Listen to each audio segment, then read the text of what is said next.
Hi Water Signs, Cancer, Pisces, at Scorpio. Welcome po sa ating channel. At ito ay inyong Daily Gabay Tarot Reading for March 3, 2024. Please be reminded that this is channel reading po. So maaari kayong makarelate o hindi. Just take what resonates. Gamitin ang reading na ito bilang gabay lamang. Balik po kayo dito bukas para sa ating Daily Gabay Tarot Reading. Please like, subscribe, and click bell button for notification para updated po kayo sa daily tarot reading natin. Para po sa gustong magpa-reading, maaari nyo pong makuhang link na sa description box po ito. Message lang po ako sa messenger. Maraming salamat po.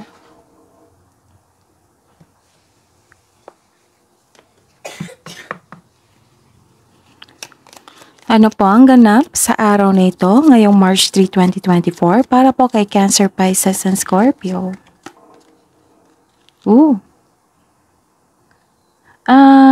Nakita ko dito nag-attend kayo ng party or isang special event na pwede din social gathering or meeting. Pwede din. Pagtipon-tipon to isang grupo. Pwedeng reunion. Basta po may social event dito. May event. Ano po ang ganap sa araw nito? Ngayong March 3, 2024 para po kay Cancer, Pisces, and Scorpio. Mabigyan nyo na ng solusyon ang inyong problema. Ganda. This is also conclusion sa inyong problema. Nagkaroon na ng sagot sa inyong mga katanungan. Pwede rin. Kung nabuo kayo ng password ngayon or passcode ba yan? Isulat nyo sa journal nyo para hindi nyo makalimutan.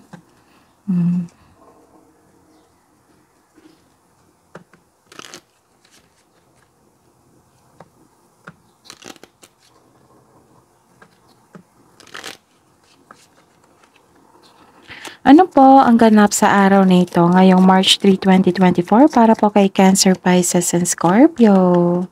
May travel po. Relocation, travel, bakasyon, adventure.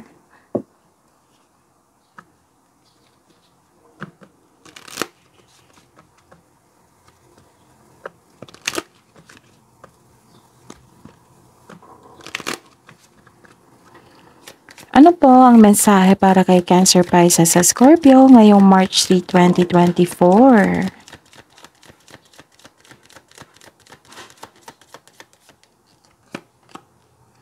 Wow, ang ganda. Good fortune. Lumabas ito kahapon sa inyo, Cancer, Pisces, and Scorpio, kung hindi ako nagkakamali. So, this is good fortune. Ang ganda. So, claim nyo na ito. Cancer, Pisces, and Scorpio, good fortune. Ano pa po ang mensahe sa araw na ito?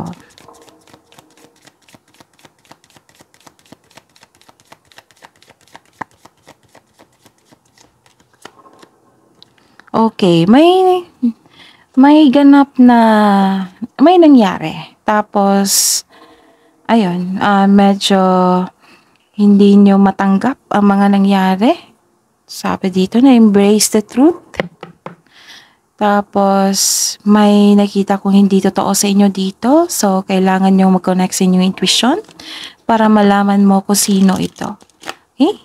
Cancer, Pisces, and Scorpio. Ngayong March 3, 2024.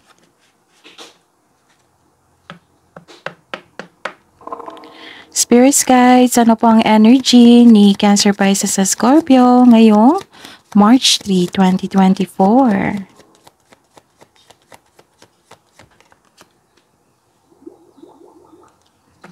Clarification po sa card na ito.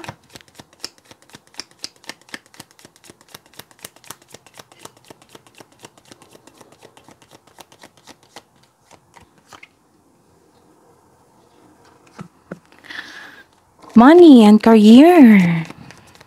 Career and money po ni Cancer, Pisces, sa Scorpio ngayong March 3, 2024.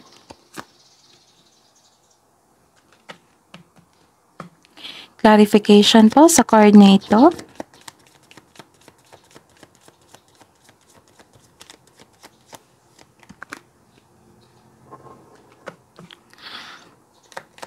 Love life, self-love, partnership, and romance ni Cancer, Pisces, sa Scorpio ngayong March 3, 2024. Clarification po sa card na ito.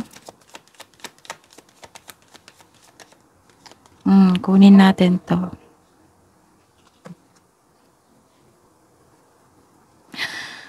Okay. By the way, Cancer, Pisces, and Scorpio, please visit our channel po. Scroll down nyo lang po. Andun po yung Monthly Gabay Tarot reading nyo po, March 2024. Panoorin nyo po. Andun lang po yun sa channel natin. Scroll down nyo lang po. Separated video po yun. Cancer, Pisces, and Scorpio. Maaring may makuha kayong mensahe doon na magsilbing gabay po sa inyo. Okay? Ngayong March 3, 2024. Yes, this is March 3. Okay. March 3, 2024 para po kay Cancer, Pisces, and Scorpio.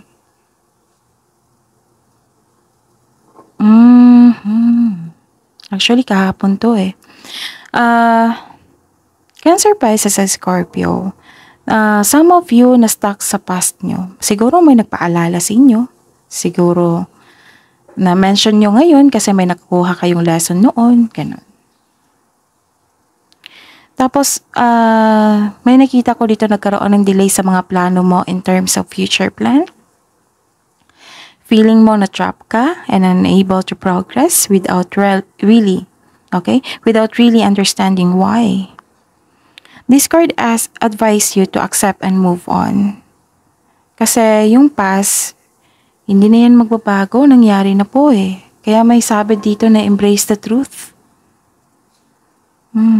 Nangyari na po kasi. Kailangan nyo pong i-release yan, i-process nyo yan po para hindi na may istorbo yung present nyo. Kasi yung present nyo, ang ganda ng plano nyo eh. Na magkakaroon ng pag-asenso sa inyong buhay. Kasi distraction tong past eh. Pwera na lang kung gagamitin mong itong past na ito as a motivation, pwede. Yung anong tawag nito? Healthy motivation. Kasi iba kasi yung motivation na parang negative yung kuha nyo.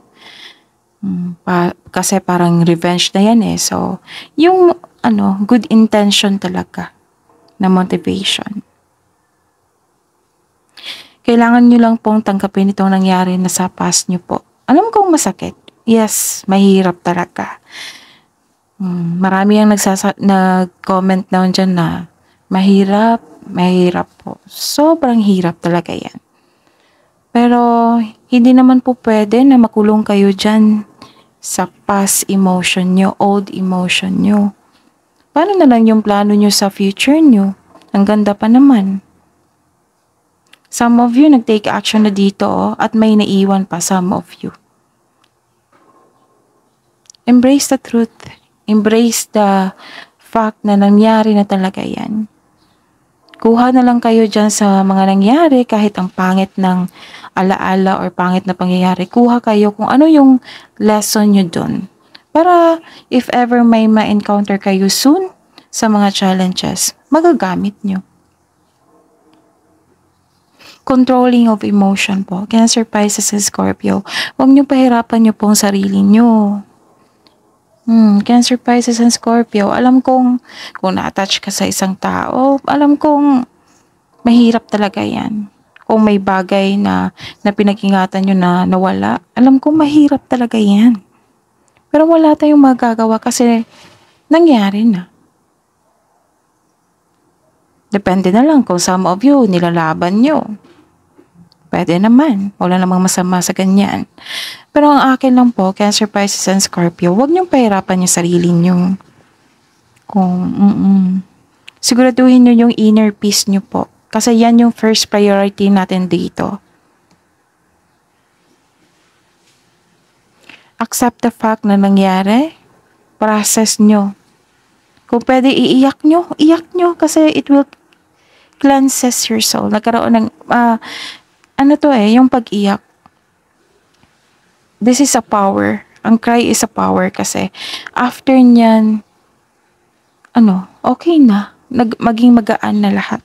Na-release mo na lahat. Lahat ng grudges, inis, kalungkutan, tanan, lahat-lahat na yan. Walang masama sa mag-iyak. Iyak nyo po. Iyak. Actually, may isa nagsabi sa akin, some of you nag-inom ng alak para makaiyak. Pero mag-isip po kayo ng another paraan na kung paano kayo makaiyak na yung pwede kayong makinig sa music na yung heart breaks. Actually, hindi yan pwede talaga ha.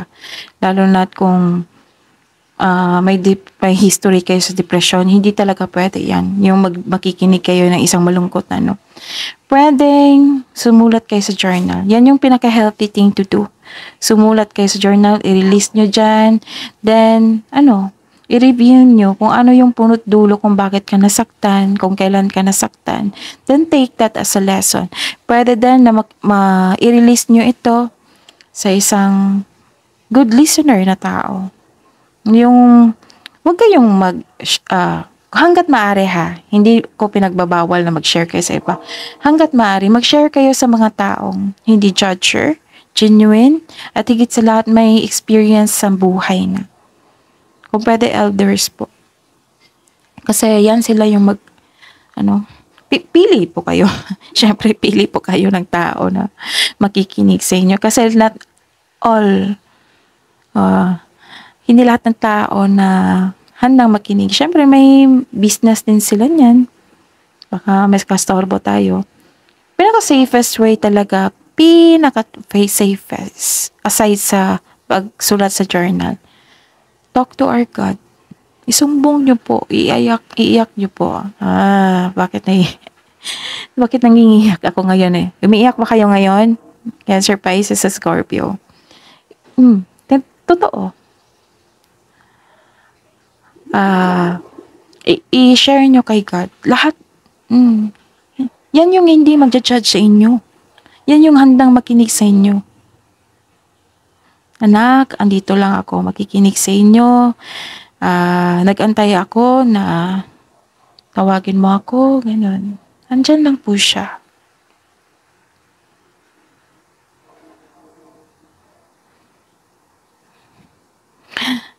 Nag-iba yung mood ko. Kasi totoo naman, sobrang naramdaman ko kasi yung bigat ng nararamdaman nyo. Actually, yung safest way talaga, prayer. Talk to our God. Isuko nyo lahat yung worries nyo. Tapos, ask nyo kay God na, God, turo nyo sa akin, please na, kung paano ko ma-let go ito totally. Kasi ang bigat eh. Ayoko na sana tong maramdaman soon kasi may plano pa ako sa buhay. Nag-iba yung ko, aura.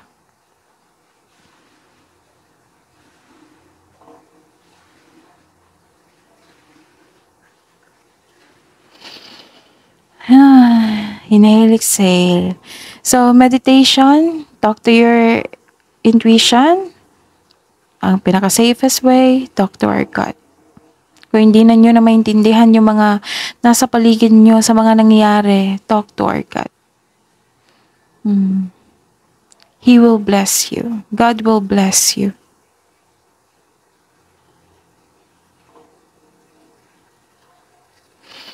Kailangan talaga ng healing process dito, Cancer, Pisces, sa Scorpio, kasi halos araw-araw nakikita ko dito na yung past nagkaroon ng trauma eh.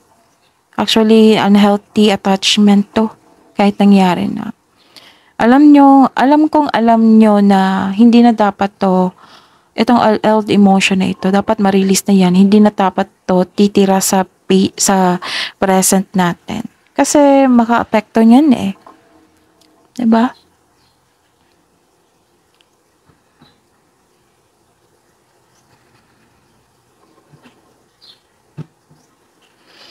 Naramdaman ko, hindi ka nag-iisa, Cancer, Pisces, sa Scorpio. Buhos niyo lahat. Maglansang yung soul niyan, pag-iiyak kayo. Tapos, hingi kayo ng blessings kay God. Actually, ang ganda ng career and money nyo dito, yung parating. Pero may nag-hold back sa inyo. Kung grudges yan, kailangan yung i-release yan.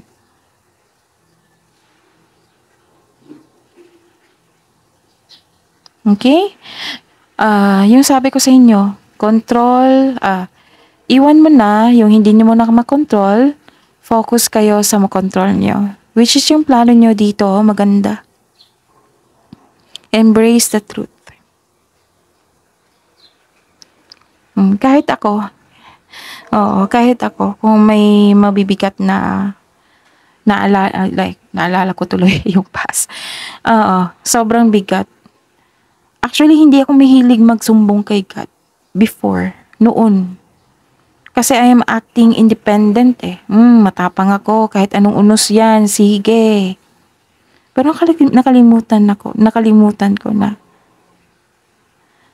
tao ako, na makaramdam ako ng masaktan ako, na may sitwasyon na hindi talaga kaya, na hindi na pwede na magstay sa atin. Alam niyo ba kung nung kinausap ko si God, hindi ko talaga makalimutan yun. Sa isang kwarto. Yung hindi ko na maintindihan yung lahat. Kahit anumang binigay ko na kindness sa kapwa kong tao. Sabi ko, God, akala ko ganito, pero hindi pala. Tapos, bakit ganun? Kabaitan at goodness yung binigay ko. Bakit ang response ganito? Kaya pala, ganun. Kasi, hindi ako yung problema. Yung problema is yung tao. Tinutulak niya sa akin kasi nai-insecure siya kasi may na-achieve ako. Kahit anong challenges, smile pa rin ako, happy pa rin ako. Yung parang simple lang sa akin. Yung parang simple lang sa akin, relax ka lang pero na-achieve mo ito. Bakit sa akin, hirap na hirap ako, ganito. Baka may na-experience kayo niyan ha. So, i-share ko lang. Baka may makuha kayong lesson. Kung i-take nyo tong lesson. Ang akin is, yun, grabe. Yung miracle, grabe talaga. Yung miracles, sobrang milagro. Actually, ilang beses ko nang natanggap na ang bait ko. Si God po ang nagsabi niyan. Ang bait ko, Rob. Mismo ako, parang na-ex yung kilay ko. Bakit ang bait ko? Marami kong kasalanan na ginawa, ganun. Pero yung ibig sabihin ni God, ang bait ko talaga na nag-change nang ako dahil sa mga taong nasa paligid ko na kahit energy tinanggap ko na nag-change sa akin. Pero deep inside, yung punot dulo niyan is kabaitan. Kaya ko, sabi pala, tama pala yung sabi ni God. I am not telling you na perfect ako, na babait talaga, na ganun. Minsan nga ako may masabi akong hindi maganda. Ganun, magsasorry talaga. Kasi tinatap ako ng spirit guide, hindi yan tama. Balik ka dito, ganun. Oo. So, ayun ha, may idea na kayo, Cancer, Pisces, sa Scorpio. Kasi iba yung milagro, masyashock ka talaga. Hala, isang tawag kay God, ganun. Siya na mismo ang gumawa, siya na mismo yung anong tawag nito, gumawa ng paraan para malayo yung tao sa akin. Kasi hindi ko na kasi kilala ko yung sarili ko. Kasi ang alam ko, I have purity, I have innocence inside. Siyempre, mag-evolve yan kasi adult na tayo. Actually, hanggang ngayon, hindi ko ma-explain. Grabe talaga. Ang makikita ko lang is, yung surroundings ko. Iba yung sinag ng araw. Ganun. Parang sa lahat ng sulok, kahit madilim, liwanag talaga.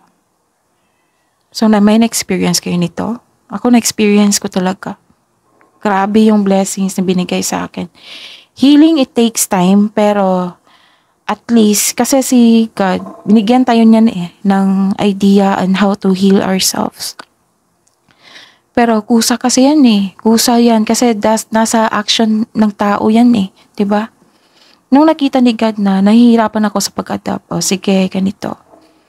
Hinayaan lang ako hanggang sa ako nag-surrender, naubos yung kalungkutan, na-realize ko lahat. Doon ko nakita yung grabe yung power talaga. Sobrang amazing. So, try nyo. I encourage you to talk to our God. Hilingi kayo ng healing po and guidance. Okay? And syempre, willingness din. Hihingi kayo ng improvement sa inyong sarili. Then, let go sa past. Kailangan yung i-let go ang past kasi yan yung magsilbing blockages eh. Action talaga. Action talaga. Paano mag-work yung blessings na binigay sa inyo kung hindi kayo mag-action? Puro tanggap, tapos walang action. Diba? Mababaliwala lang. So, Cancer, Pisces, and Scorpio. Iba-iba tayo ng process ng healing. Pero I encourage you to talk to our God. Kahit every seconds, every minute, as in,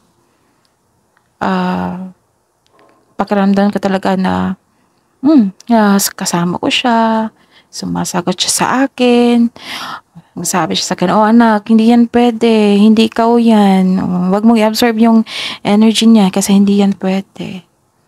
Ganun.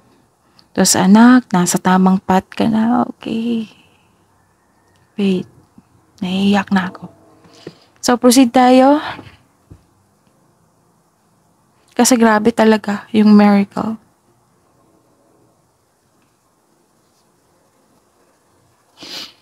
Okay.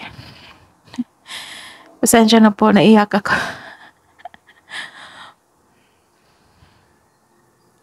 Actually, okay ako ngayon. Na-absorb ko lang yung pain nyo, yung daladala nyo. Tapos na-share, naalala ko yung noon. Grabe talaga. Kung mag-give time kayo sa inyo sarili. And willingness to have a healing po. Ask God.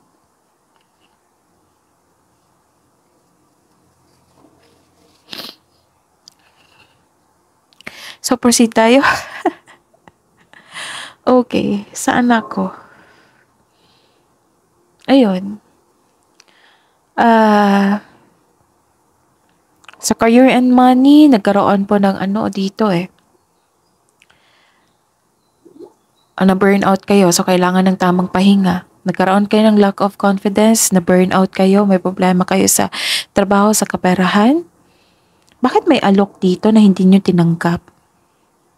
Kung na-feel kayo ng, if you're feeling burnout po sa trabaho nyo ngayon, this card tells you taking a break won't hurt your career. Allow yourself na mag-rest para re-energize po kayo sa pagbalik nyo. So, don't push yourself so hard, Cancer, Pisces, and Scorpio. And the clarification po. Kasi may unfair treatment, nagkaroon ng disbalance dyan, sa kaperahan ba, o sa relasyon, or sa trabaho. Take a break. Kung ano yung bato nila sa inyo, then ibato mo yung tinapay. Kindness to everyone. Kasi para yan sa sarili mo rin. Hindi lang para sa kanya. Para pa mapaputol agad kung kindness yung binigay mo sa kanya, yung response niya na negative energy, maputol yan pag kindness yung ibaton niya. Tapos, para maputol or magkaroon ng blockages or shield, ganon. Para hindi nyo ma-absorb yung negative energy. And sa love life. Okay. May taong may hindi okay sa inyo. Masyado siyang masakit magsalita ha. So, wag niyo hayaan ha. Wag niyo hayaan na makapasok to sa inyong energy. Kasi masyadong toxic traits ito. So, nakikita ko naman you are finding solution. Okay? You're healing now. Wow. Focus on mind healing instead of suffering. Yes. Para sa mga single dito, hindi pa kayo pumasok sa inyong relasyon kasi may trauma kayo sa past nyo, hirap kayo magtiwala sa sarili, then tapusin nyo. Let go mo na tong past na ito para makatanggap ka na ng bagong energy. Kasi deserve mong mahalin, Cancer, Pisces, sa Scorpio. Para sa mga may relasyon sa para sa mga may relasyon sa buhay mag-asawa, nagkaroon ng toxic traits dito. Kailangan ng honest conversation. Yung intention nyo is intention nyo is magkabati kayo. Huwag kayong magtulakan kung sino yung tama at mali. Dapat ang intention nyo is magkabati kayo at ano yung lessons na and adjustment na kung ano yung learnings and adjustment. I-share nyo kasi kayong dalawa ang mag-teamwork niyan. Relationship is team up. Hindi pwedeng isa lang yung ang mag-take ng effort and time. Okay? Don't worry, nagkaroon ng good fortune po dito. Mabigyan na po ng solusyon ng inyong problema. And sa mga single po, okay, this is what ito yung na-mention ko na i-let go mo na yung mga negative affirmation nyo dyan. Huwag nyo i-claim yung negative affirmation lalo na sa mga mahilig mag-bad words dito. Kasi it's just like you are confirming na ganyan ka talaga. Ganun. Okay? You are pure magic. First time kong umiyak First time kong umiyak. Kasi naramdaman ko yung energy. Sobrang bigat. Tapos naalala ko noon nung miracle na nangyari po sa buhay ko. So, ayun. Ay, bakit ba ang gaan ng feelings ko sa inyo, Cancer, Pisces, sa Scorpio? Hindi naman ako ganito na mag-open up ng personal. Hindi ko ugali talaga. Grabe yung emotion nyo. Love message po para sa buhay mag-asawa at sa mga may relasyon.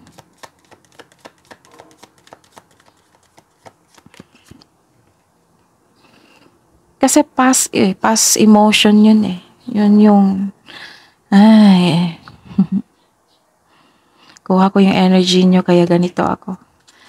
Wala akong problema ngayon. Wala akong problema. Masaya ako. Masaya kami. Wala akong problema. God is good. Blessing talaga yan. And, ayun. Kasi yung energy nyo is about past. Na-brought up ko. Trust. You need to have trust in a relationship in order for it to flourish. Magtiwala. Embrace the truth, trust, and emotions. Tamang-tama to. Emotion, look deep within your emotions.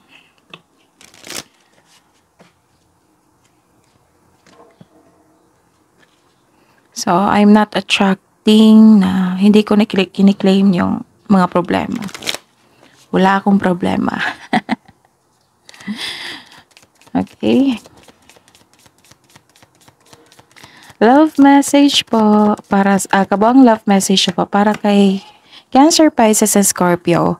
Actions speak loudly. Express your love through action. Kailangan talaga ng honest conversation dito So, i-work out nyo.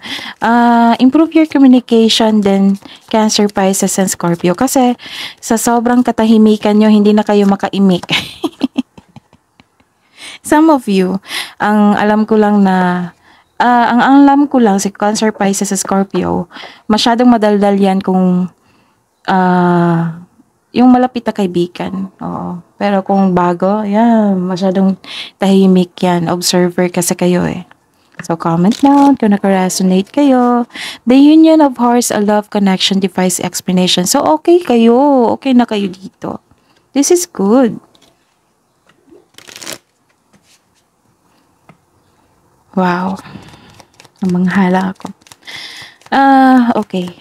Wisdom message po para kay Cancer, Pisces, and Scorpio ngayong March 3, 2024. Wisdom message po. Passion. The dragon is a reminder of your strong will and fiery personality. It is also a symbol of a passion and fire. You are being asked to practice self-control. Okay, self-control. Nag-ask yung card na self-control po daw kayo and be cautious po so that your passion does not lead you into trouble.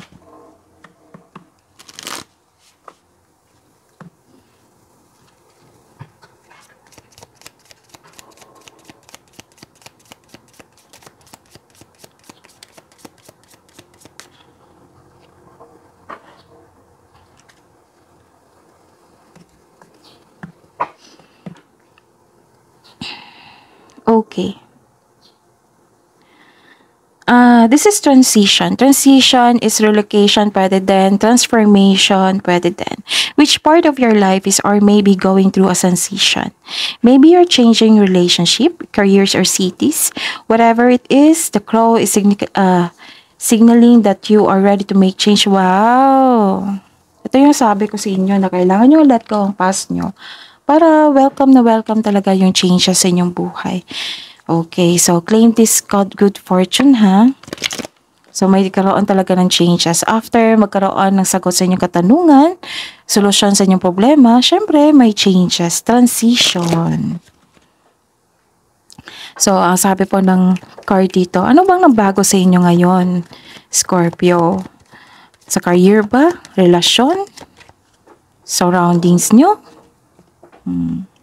Sa emotions nyo?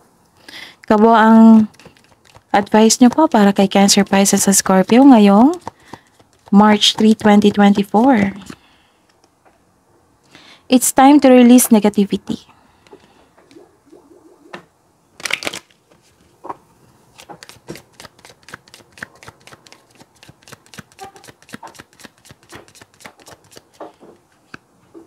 Nothing will come of the situation.